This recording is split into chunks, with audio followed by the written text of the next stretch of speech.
Hey, this is Lucas and welcome back to the channel. Today we're going to be taking a look at some exciting news. We'll be looking at more adoption news for Casino Coin.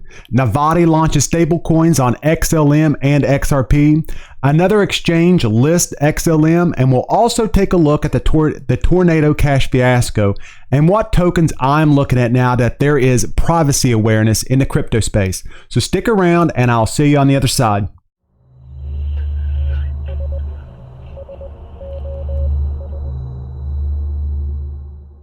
So let's start here today. Let's take a look at some Casino Coin news. We got an article here that tells us that Casino Coin has just added a couple more casinos under their belt.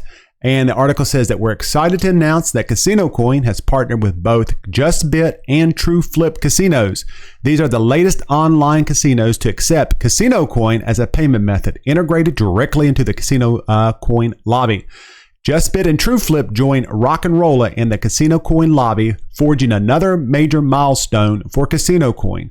Casino Coin is no longer a proof of concept. It's become a medium for casinos to collectively streamline signups, transfer cryptocurrency, and interact with customers. So this is great news. We're seeing a lot of adoption now for some of these XRPL tokens. And like I said yesterday, I believe that these XRPL tokens will be the next Ethereum tokens that boomed during the 2017 bull run. And we can see here that the price is already up. It was up, I think, 11-12% today, but it's now down to 10.5%. So that's a great little pump for it. And I was just so excited about it yesterday. I thought, well, I'm going to run over here and buy some more. But then I thought, nope, don't FOMO in on a pump. Just wait till the price comes down and then you can get it later. And over here, we have our tweet from Crypto Eddie. And she posts the following: a new growth business for Novatti payments. Launch of stablecoins, first with Stellar.org and then with Ripple. Funded and supported by both. Take a listen at this clip. And Novatti talks about it. So let's check this out. Just looking at the future, we've been talking about stablecoin as an additional service offering and component to our business. The AUDD will be the token name. We are looking to launch in the next couple of months on initially the Stellar blockchain, then the Ripple blockchain, and further blockchains in the following months. We are being supported in the funding for this new business by our partners, Stellar and Ripple. So essentially, Novatti has a new growth business with very minimal funding of its own. Someone's mentioned Hedera. So we have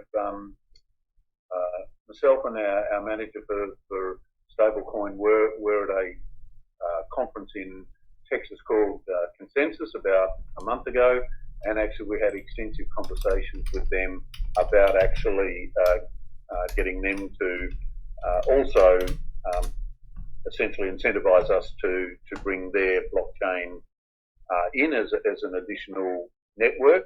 And so I think you'll see over the next sort of year or so that there'll be Stellar, Ripple, Hedera, Ethereum, where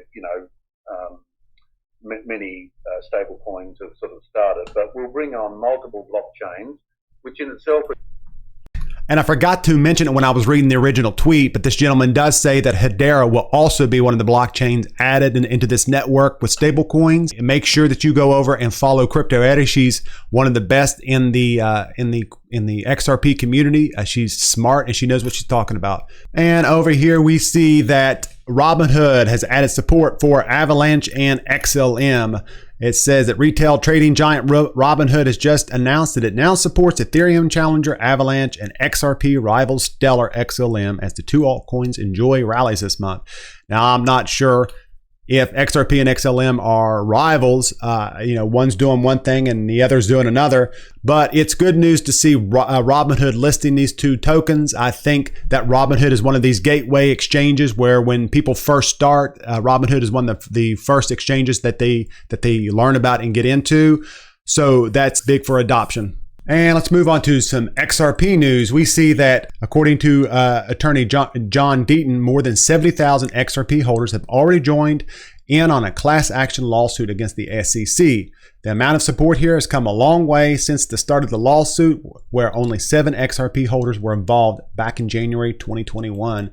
So if you could head over to John Deaton's Twitter account, and I think he's got a link in there. Well, actually, it's on this article here. You can join it by going to this link here. And now we move on with some more XRP news. We see that Twitch streamers can now create NFTs and generate tokens on XRP Ledger. Play NFT, a platform for minting non-fungible tokens, has announced that they are one of the companies to receive funding from Ripple X's XRPL grants program. As a result, Twitch streamers can now create NFTs on XRPL and interact with other games and developers to provide their tokens utility inside the games. It is expected to be launched later this month. And this is also huge adoption for XRP. And it doesn't seem like it at first, but imagine the implications that this will have on the upcoming metaverse, where there will be an entire world that's filled with cars, buildings, clothes, shoes that could be branded or created by celebrities or influencers. And this is pretty interesting here. eRob at eRob_Cali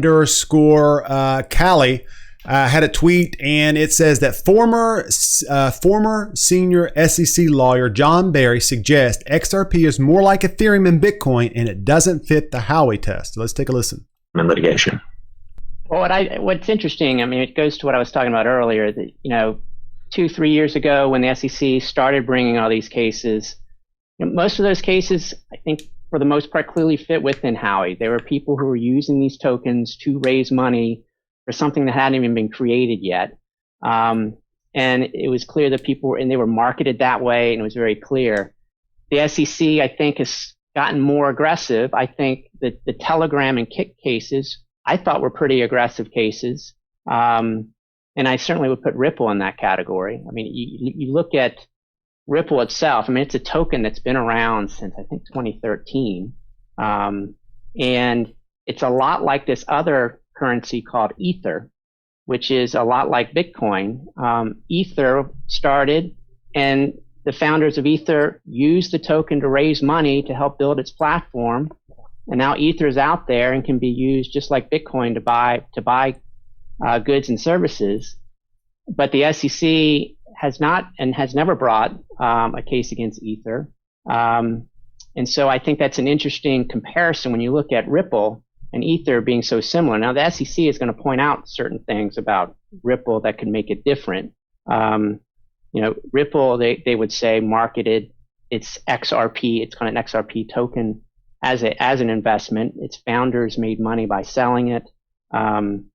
Ripple's not quite as decentralized as Bitcoin. Bitcoin has, I think I mentioned earlier, these people called miners, that third parties who are not affiliated with Bitcoin at all, are just third parties out there making money by confirming these transactions, which is called mining. Ripple doesn't really do it that way. It's one of its sort of what it advertises as a good part of the way its token works. It doesn't have these miners. Okay, I don't think that there was a part 2 on here. I think he said that it got cut off. But this just goes to show you that everybody else in the world, other than Gary Gensler, believes that XRP is probably not a security. It's already been classified as a currency in most other countries. We all know what this is about. This is just giving Ethereum time to catch up to XRP. And now let's move on to the hot mess of the Tornado Cash ban. So I'm going to do a quick rundown. I'm not even going to pretend to understand all of it. And if I'm wrong about any of this, let me know in the comments. But we saw a day or two ago that the Treasury Department has blacklisted the mixing service Tornado Cash. And I believe all of the associated Ethereum addresses. And that if you are a U.S. citizen or a U.S. entity, you cannot interact with these blacklisted Ethereum addresses, or you would face criminal penalties. We're hearing that the reason that they did this was because of the North Korean terrorist groups laundering money through this service. And maybe that is the reason, but what doesn't make sense to me, if I'm worried about North Korean terrorists, it would seem to me that there would be some way to fix this problem other than banning all U.S. people and entities from this service. And if crypto does become mainstream, then there's going to be a need for some kind of way to make sure that people's transactions remain private.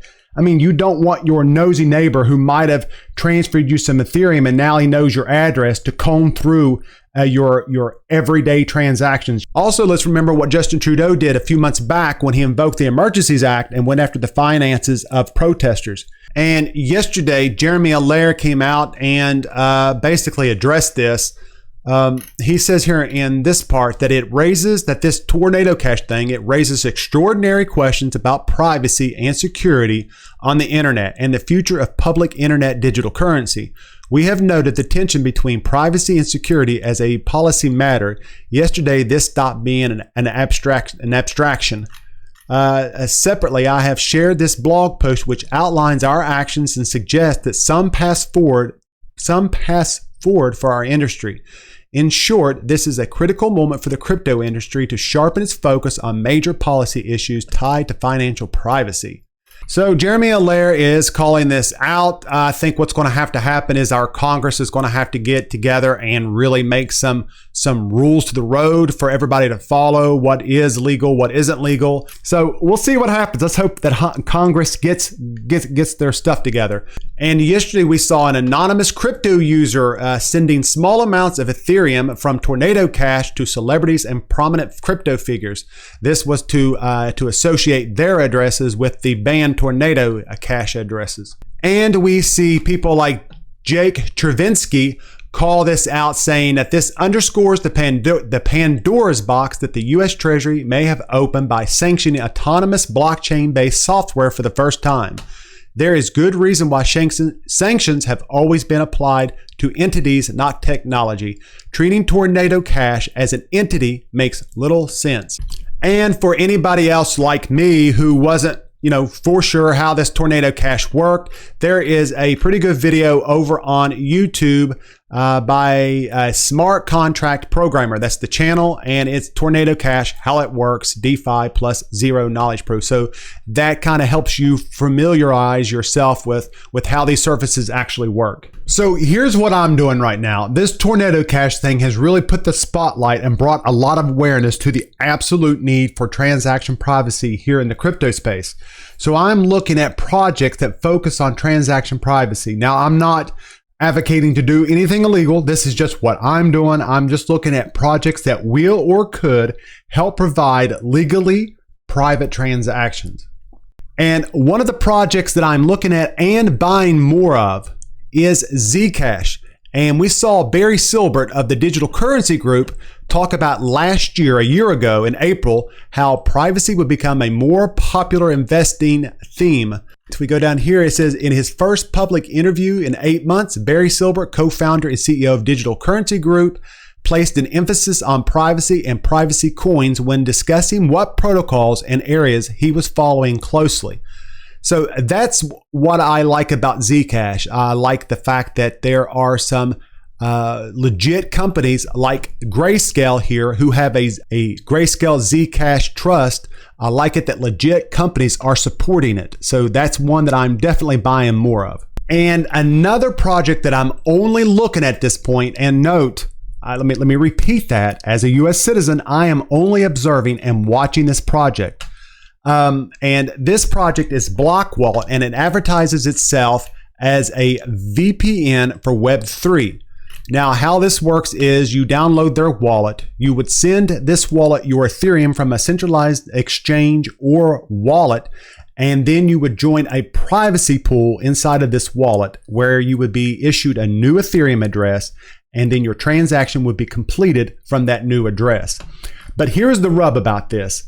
They have said in a recent Twitter thread that they have been using Tornado Cash as an underlying protocol in their privacy pool. And Block Wallet also has a tweet thread over on Twitter about this Tornado Cash situation and their thoughts going forward. So if you're interested in that, you can check that out over there. And it is at GetBlockWallet. And Block Wallet also has a token that accompanies their wallet, and that is called Blank Token, and that's listed on MEXC in a USDT pair. And I think it's on a few other exchanges.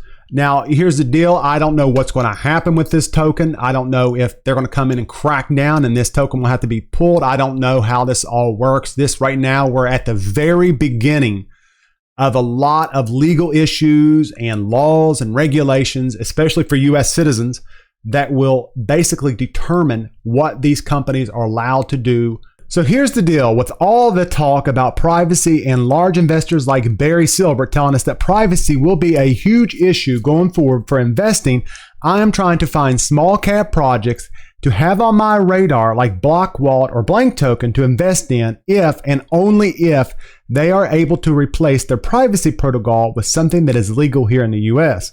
But as I said before, I'm only observing for now and we'll see how this project goes. But it is something I'm going to be paying attention to and following closely. So what do you think is a good project focusing on privacy concerns? Let me know in the comments. Let me know if you're going to be picking up more Zcash or if you're just going to look at some other tokens. I'm curious to see what some of you are looking at. And if you wouldn't care, please like and subscribe and hit the notification bell, as it would really help me grow this channel. I appreciate you watching and take care.